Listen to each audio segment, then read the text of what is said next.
Саламатсыздарбы, урматтуу мекендештер. Внутричерепное давление. Же башымдын ичинде давлениясы көтөрүлүп кетиптир. Мен черепное давлением бар. Кээ бирлер келишет черепичное давление деп. Бунун туура аталышы бул внутричерепное гипертензия деп коет, же повышение внутричерепного давления. Баш сөөктүн ичиндеги басымдын көтөрүлүп кетиши. Bunun себептери көпчүлүк учурда мээнин көлөмдүү процесстери болот.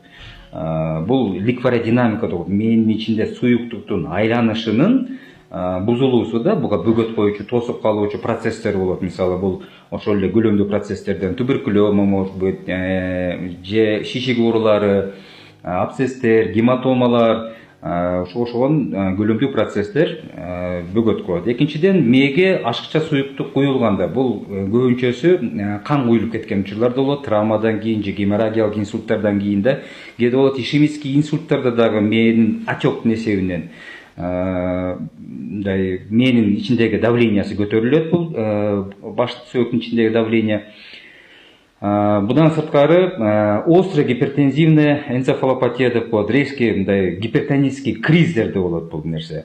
Андыктан мындай айтканда бул өзүнчө бир отдельный оору эмес да, повышение внутричерепного давления же баш сөөктүн ичиндеги басымдын көтөрүлүшү бул өзүнчө отдельный оору эмес, өзүнчө диагноз эмес бул.